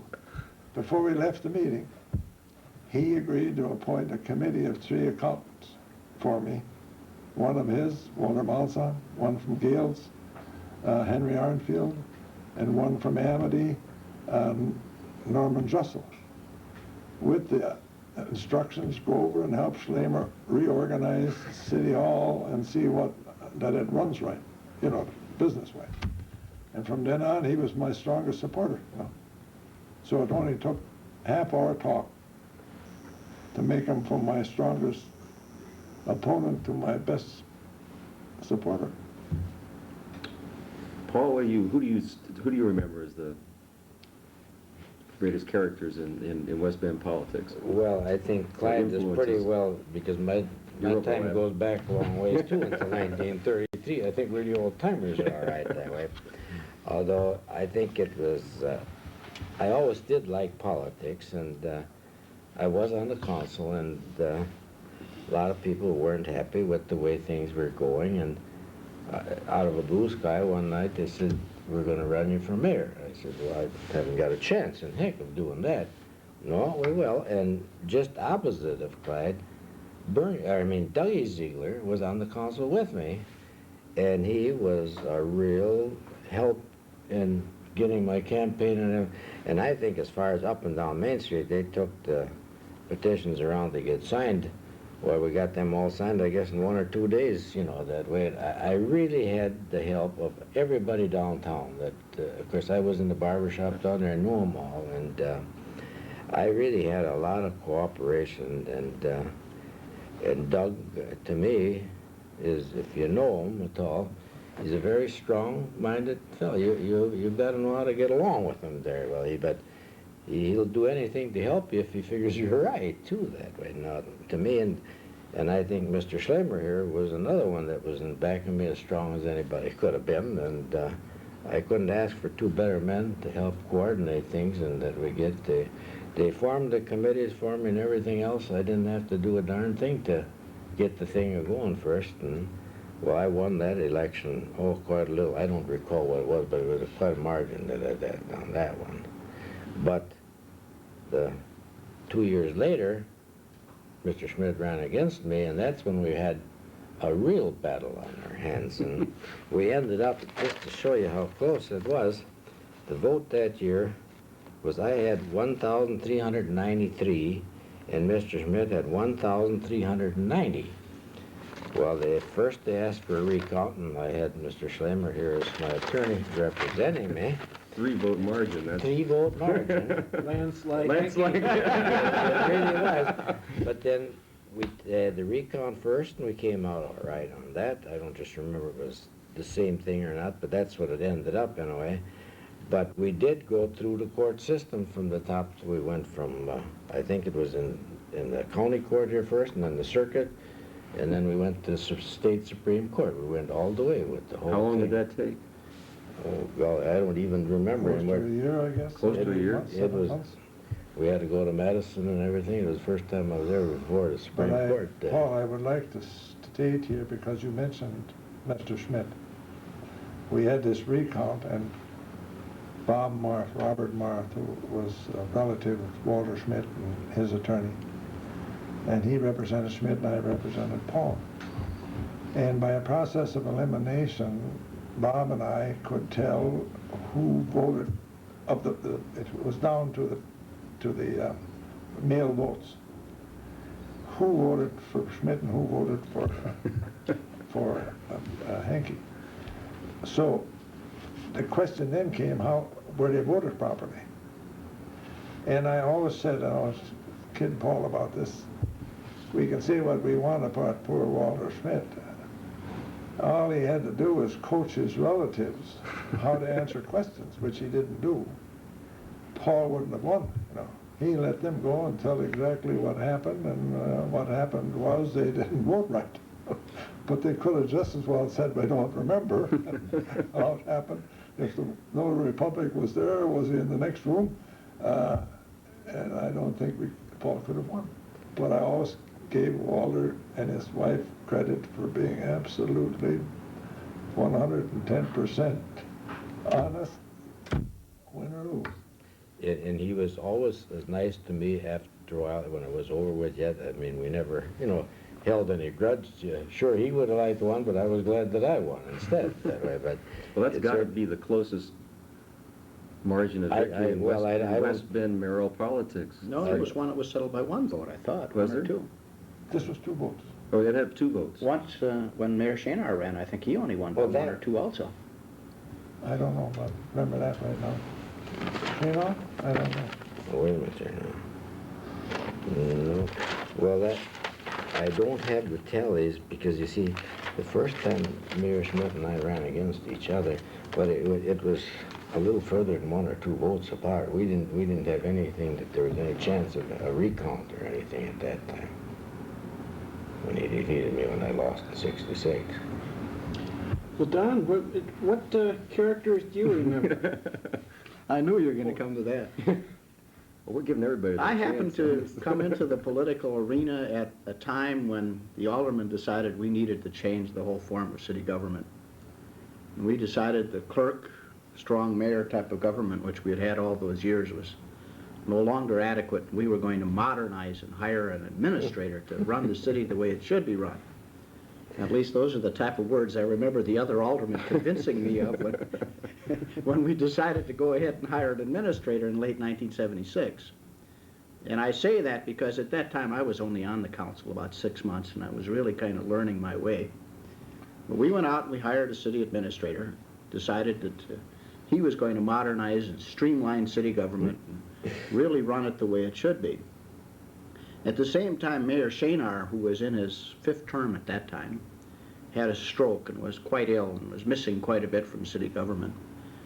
So we had a situation where a brand new administrator moved into city government and started making a lot of decisions. And there was no mayor to watch what was happening. Or when he did finally come back from the hospital, things were out of hand and a lot of decisions had been made that he would never have approved of. So we had a very turbulent political period under this administrator. I think I can kind of summarize it by saying that we had an era where we thought we could afford almost anything, where we borrowed a tremendous amount of money, where we decided the state's accounting methods no longer meant anything and perhaps we didn't need to follow them, and where the whole council started to get split in terms of were we going to continue down this path of spending and doing things that, you know, were dramatically different from the way we had done things, or were we going to try and go back to the way that it seemed like the city prospered. So I came into the political scene at the time when all of this was happening. In 1978, we had a great number of difficulties. We couldn't pay our bills.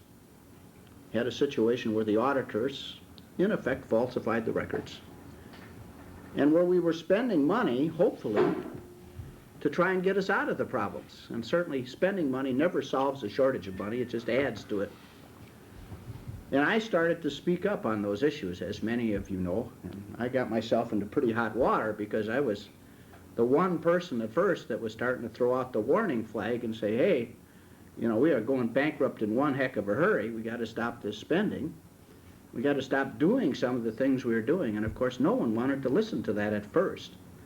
So all the way from about 1978 to the middle of about 1980, we had these discussions, some people might call them arguments, in terms of what was going wrong. And finally a recognition that in fact we were breaking an awful lot of rules, that the financial position of the city was going backwards in a tremendous hurry, and that we just had to reverse that process. And we finally started to do that. We slowed down the spending.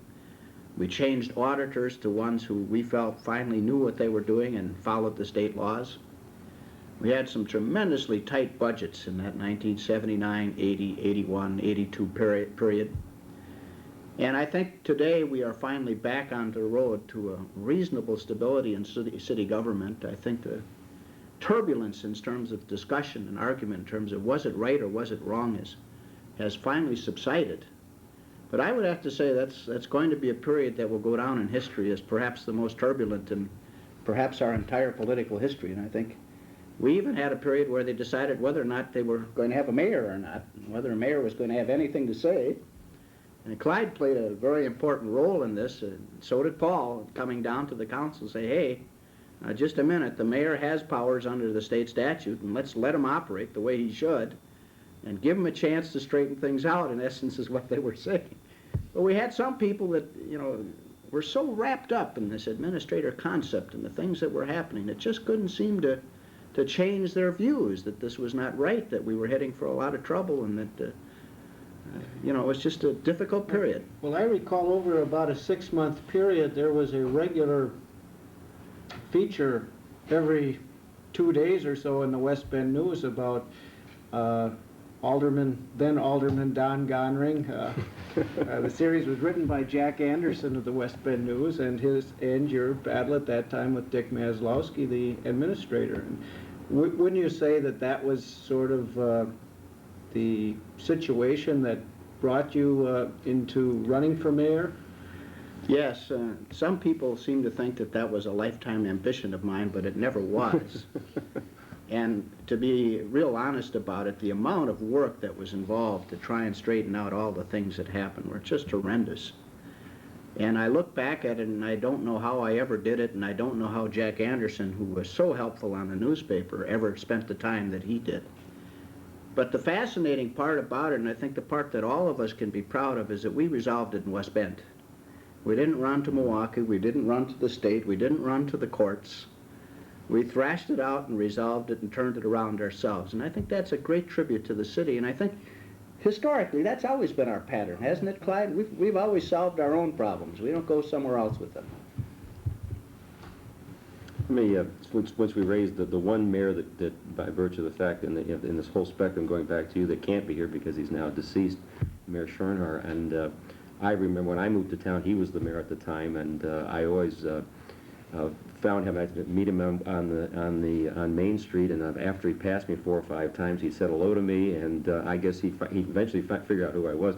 But I remember the one story about him, and he was something of a character that I remembered when I first came to local politics, that interviewed by the Milwaukee Journal, he was, they asked him when he realized that the town was changing, that it was getting bigger, and he said the first time he realized it when he walked down Main Street, he only knew half the people who passed by.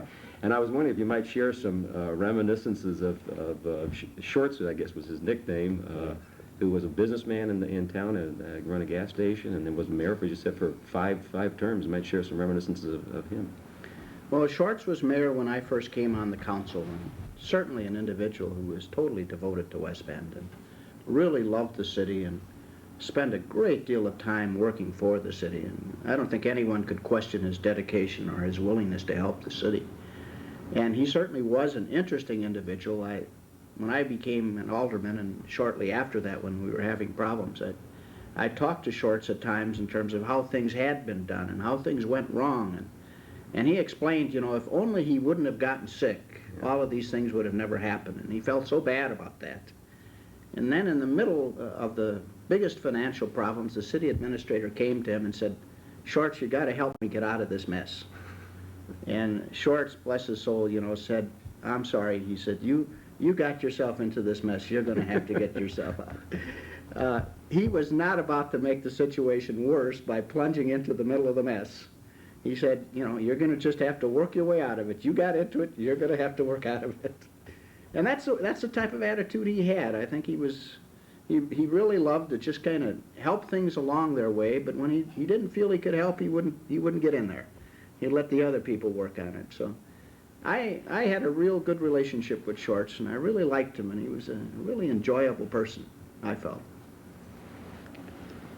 Anybody else care to share? You must have known him when you were...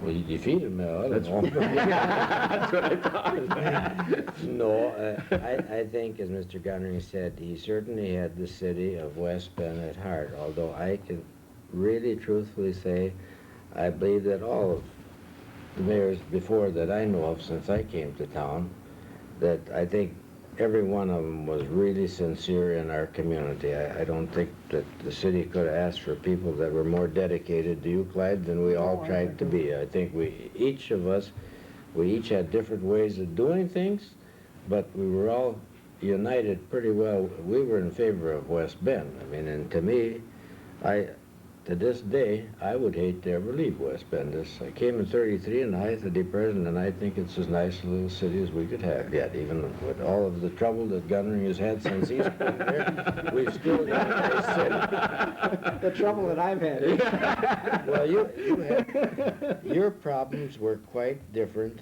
than those that I had at the time. We were expanding real fast when I was in there, and we did, with you talking about money, when we took in Barton, we had to put a sewer line from Barton down, which cost a little bundle. Then we had to find a landfill site, and we finally bought the Apple Farm, 30 acres of it. The biggest hole I thought we'd never get filled up, and still you fellas got it all filled up somewhere. I don't know how you did it, but it's filled up anyway I today. think the DNR decided it was filled up.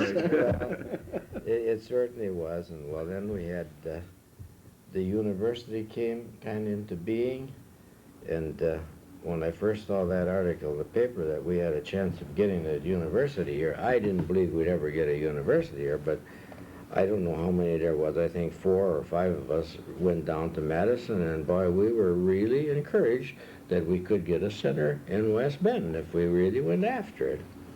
Well, I came back, and I know who was I going to get to head that committee?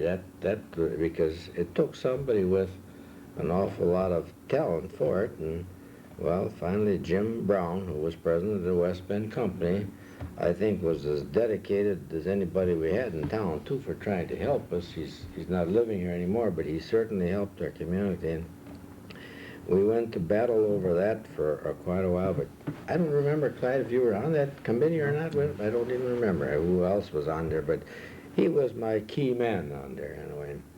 When I thought we were all licked, Jim and I went up to the county board chairman, Romaine at that time, and Romaine was as dedicated a manager could get, but he was another person that wasn't going to spend $1 unless he absolutely had to, that way. Well, we went around and around. It was just with him, and I think it was the finance group that we had in there. And after a long time, we weren't getting anywhere. And all of a sudden, Jim Brown says, well, now, to get this thing going, if I remember correctly, the West Bend Company said they would be willing to spend $50,000 to get that program in town. I think that's what it was, Clyde, wasn't it? I don't remember for sure. That's right. I think it was $50,000. Yeah, I've read the story. Is it? And boy, I never saw anybody wilt the way Mr. Romaine did. It was dead and gone. But when that $50,000 was on the table there, that was a different ball game, and everything started to take shape after that, I guess. And then we bought the farm that Mr. Schlamer talked about from Carl Pick. He owned the big farm where the university and the Well, park. Ralph's gave some money for that too, didn't they? Was there money from Ralph's for that, I think? Gee, that I don't remember. Because they bought more than just, they bought it for the center and for the county park. But I think that was the front money that came out of private donations, business that helped buy that. Well, it was bought jointly between the county and the city at that time. Now, just where, if there was other contributors, that I don't know about, but I know that they gave us the $50,000 to start. That sort of reflects, though, the kind of cooperation between business and the city. There's a job that seemed to be done, and it seems like that in this community there has always been the willingness on business leaders and that to join forces with the city government or the county government as well to get something done. The civic mind, I guess what I'm getting at is the civic mindedness seems to be a very strong factor in the growth of the city. Well, the one thing that always gave me quite a lesson in financing was when we bought that Pick farm and we had to build that new sewage plant out there. We bought the land and we bought the landfill site and all of this. We really spent a lot of money. And, gee, I don't know. I don't remember what the amount we borrowed, but it could be $5 or $6 million that we borrowed. At that time, it was a lot more than $5 or $6 million is today. But when we went down, the Marine Bank in Milwaukee gave us the best offer on interest rates that we could get. So Mr. Hamer, who was city clerk at that time, and Tom O'Mara, city attorney, and myself went down there, and we had to sign all the the bonds, you know, so we could get that all. Well, then it was, maybe around 3 o'clock, and after we had them all signed, we said, well, now we want to deposit this money right away. No, you can't do that. Well, I couldn't understand, and neither could Tom, and certainly we had to rely on him a lot, but they would not deposit that in our account, that we could start an account. Well, we came back to it. We figured on that amount of money over the weekend, that would give a lot of interest, you know, all the way through. And I wasn't that well on financing that I knew that way, but when they wouldn't do it, we came back here, and the bank was closed here already, but Mr. Gum opened the door and left us in, and we told him what our problem was. He said, we'll fix that. He says, we'll get that deposited tomorrow morning. He says, either you or Al or Tom, you've got to go right down to Milwaukee to First Wisconsin Bank that way and deposit the whole thing. So we did. Al Hamar took the papers all down. We didn't all have to go down. And by gosh, we got that money deposited Friday morning. And by Monday morning, which they wanted that to stay in the bank account until Monday morning, we had just about $600 that we made over the weekend. To me, that was a real lesson as far as trying to make money in a hurry. By God. Now, just see, they would have had that 600, Sure. we wouldn't have had it at all that way. And when you learn a little like that, to me, just being a barber, I wasn't used to millions of dollars to talk about that way. One thing that I've noticed just watching city politics only for a much shorter period than you gentlemen is the influence of the state of Wisconsin on land use, the Southeastern Regional Planning Commission, the DNR, and things like that. Clyde, maybe you could tell us what sort of regulation was in effect when you were in office as opposed to what Mr. Henke and Mr. Gonring saw. Well, the trouble is then we didn't have much help from the state. So in the first year or so that I was mayor, we passed a number of ordinances that had to be taken care of to try to get some system going. And for lack of a name, at the time I called it the tools of city planning. And on the basis of that title, I went around the state giving talks about city planning, and my daughter in her brochure I gave you there, Professor, she said I made some more than 25 speeches to other community. But anyway, we started out by forming a citizens planning commission, advisory commission, to have some people tell us what we should do. And we had the planning commission at that time wasn't too strong, develop a major street system, and develop some planning requirements, which inaugurated the idea that a subdivider has to give 5% of the land for school, park, or school, playground purposes. And we had creation of a long-term plan for city improvements. And we adopted a municipal code of trying to organize all our ordinances. And we adopted an electrical code and a plumbing code. And we had created an airport, developed the airport, and things like that during the first year or two to try to get things going. And the only thing that I can recall we got much help from the state at that time was helping us to draw an extraterritorial jurisdiction ordinance, one that would tell us how to handle the land outside the city limits for 1.5 miles. And they helped us draw an ordinance that's, you know, we could try to control the zoning and the planning outside of the city limits.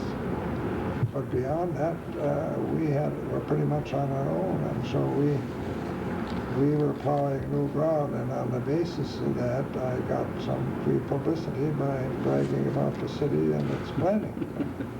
And got credit for something the planning commission and the council, and did really. I wasn't doing it, they were doing it. Well, there I could add a little with what Mr. Slamer and the council did before that time.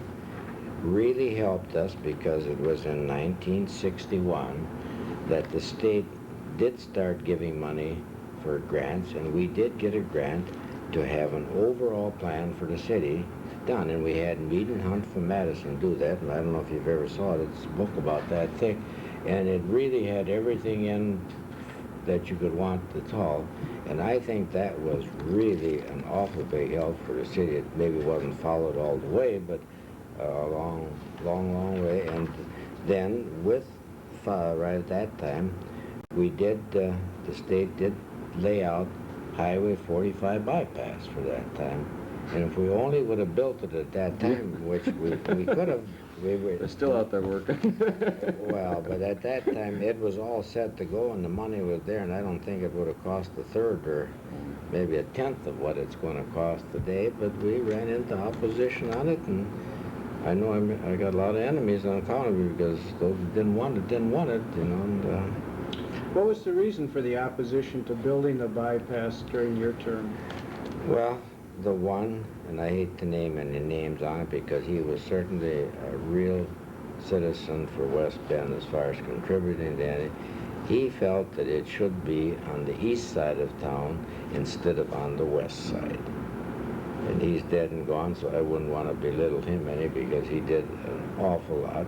If you want to name it, it was Norman Showalter, because, and I think he did as much, don't you, Clyde, as contributing to all the things, but he just could see that on the east side of town, it couldn't go on the west side no matter how, and I never forgot the day when we were down in Waukesha, and Mr. Benezak, who was the State Highway Department man for our area there, and it was all set to go that we would have built it, and I guess Norman was there, and I don't know, a couple of the businessmen downtown thought that everything would go dead if highway didn't run down Main Street that way. And all of a sudden, old Benezak, and he was a good fellow to get along with, he kind of just raised up and he said, well, now, fellas, if you don't want that highway through there, it's going to be a damn long while before you get it. And I'll tell you, there's never been any words truer than that. It's been, by God, it was from that time until now. I think we're very fortunate. I think you worked awful hard to get it now, and I certainly think it's going to really be a real asset to West Bend. If only somehow we could get those jobs back in town. That's what we really need, I guess. It's right here now. Well, I didn't mean to cut you off, Paul or Don. Maybe you'd. The question was about land use and how the state affects your planning or affects the city administration today, and we were sort of comparing it from the days when Clyde was the mayor. Well, I guess I was fortunate enough to come into the mayor's job at the time when almost all the rules were changing. The DNR today is much more powerful than the city of West Bend and perhaps more powerful than any state agency. Not too long after I came on the council, one of the edicts that came out of the DNR, the definition of the so-called blue line, or the definition of the year 2000 boundary for the city of West Bend, came into being. It was an issue that deeply divided us between our neighbors in the townships, which is still not adopted today, although it started in 1977 with its efforts.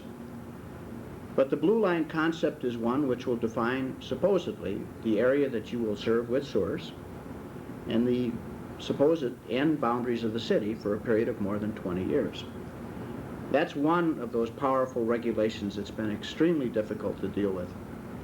In addition to that, we also entered into an era when supposedly landfill regulations, water quality regulations, and preservation of wetlands in particular came into their own as issues of great importance on a statewide basis.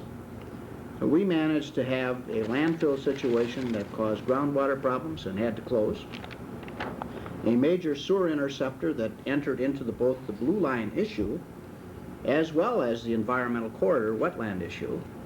And that interceptor related to our industrial park took us about 18 months to get approval on. And historically, that's an incredibly long time. I think in the past it might have taken a month or a few weeks to get DNR approval for a sewer extension.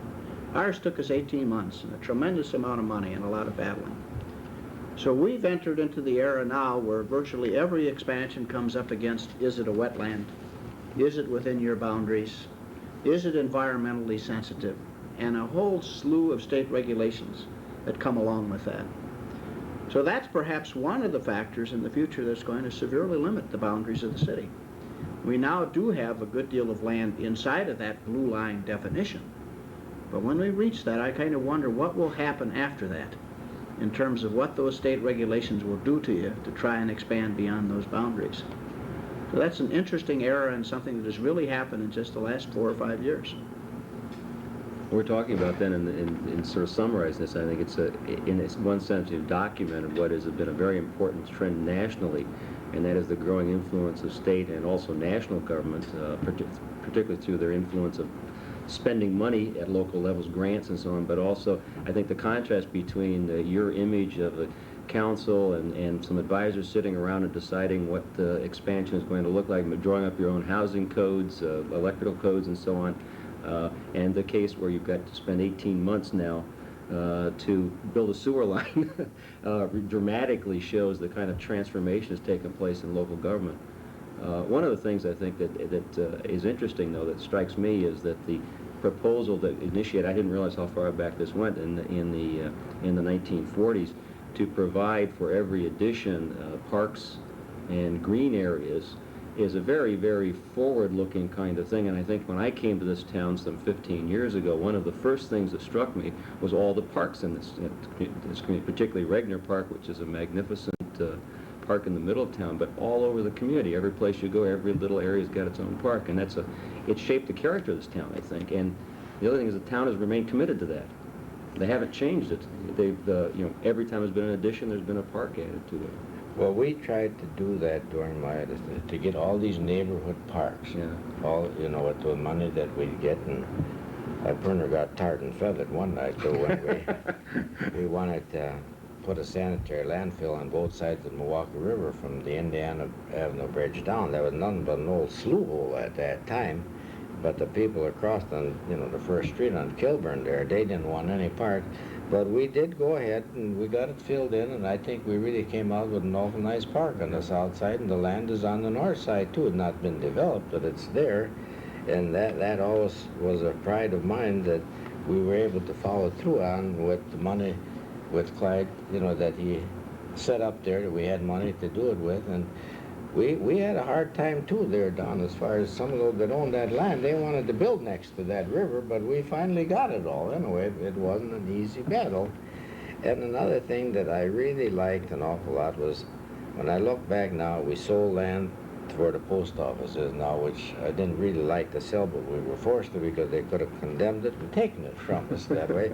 So that post office was built, and then when we built our fire and police station at that time, I would have really liked to seen the whole new city hall, and we could have had one right with the whole building and bought some more land right around there. But we had one alderman at that time that would not go with us on that, and by golly, influenced enough that we didn't get the city hall. Otherwise, you would have had a nice place today. If we could have got that city hall along with it, it would have been pretty nice, wouldn't it, Clyde? I mean, and for a lot less dollars than what it would ever put another one up there anyway. I think we did make a mistake when we picked the blue brick on there, though. That's not a good brick where it peels off. I don't know what's wrong with it, but I don't think it's our fault. I mean, the manufacturer there was wrong on that. But I was kind of, when I drive by the city hall and the library too, we bought that land and all. I always feel as though I had a little part of it. It makes me feel, I guess maybe that's why it would be awful hard for me to ever leave West Bend, for any other way. If we don't go pretty soon, we won't have to go. We'll stay here. Anything else? No, I think summarize. Well, one other thing that I really always admired a lot It was in 1961, and the council was pretty receptive to anything we wanted, and I did have an invitation to go to Washington, D.C. to a conference down there. Proxmire invited me. I don't know, I wasn't a Democrat or anything, but he did invite me, and we went down, and Mr. Buckley from Hartford was mayor at that time, and we did have a real good, and I really learned an awful lot, and I'll never forget that, boy. We were treated royally down there, and I guess we got through everything that we could, and at night we had the taxi guy take us all around, and really saw Washington, D.C. I don't think I'll ever be able to see it like that again either. It was, you had an inside track. I thought I was the only mayor that went to Washington, D.C. when I was mayor. I went there. And You'll probably be going more often than he ever did, though. I only went once, and I was real happy that I had that chance, because it was pretty nice. Well, do any of you gentlemen have, could you characterize sort of the overriding concerns of the voters at the time you have run for mayor or alderman? I mean, was there anything in particular that, I mean, perhaps Clyde, it was at least the time that you first ran, maybe it was sort of a depression Well, we were economy? stuck with the conditions of World War II. We couldn't spend much money. We set up a municipal reserve fund to kind of get some money together to spend when the war was over, and there wasn't much you could do. And maybe that's why I was re-elected 3 times without opposition, so there just wasn't that much to fight about. Nobody. So it was an easy period. And the war, of course, held us all back. Paul or Don? Well, I don't know, Don, go ahead. I'll just think a minute. In my era, politics obviously was elevated to a whole deeper involvement than perhaps any time prior to that. The administrator situation created so much discussion throughout the community, and the financial problems and all of the other problems seemed to make interest in politics tremendous. We had very heated campaigns, seemed to have lots of candidates who all wanted to change things. So my era, I think, was characterized one of great turmoil and one of a tremendous amount of political activity, and I suppose we set a record with filling the newspapers with political information during that period. So it was a very volatile period. Probably true. Well, I don't think I had any of that, because when I was in, it seemed as though everybody in the city of West Bend was geared to want to move ahead. I mean, we wanted to make West Bend as nice a city as we could, and with that kind of help, it makes an awful lot of difference. And I think when I look at all the things that happened, it was really worthwhile, too. Well, our time is up here, and I'd like to thank our guests, Clyde Schlamer, Don Gonring, and Paul Henke.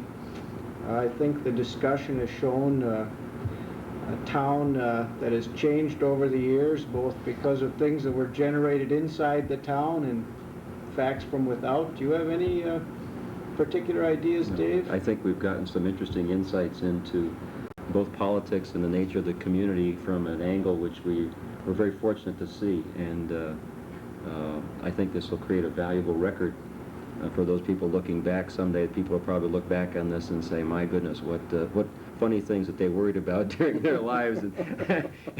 But I think it's an important part of West Bend's history. Thank you very much, gentlemen. Thank you. Thank you, too, for inviting us.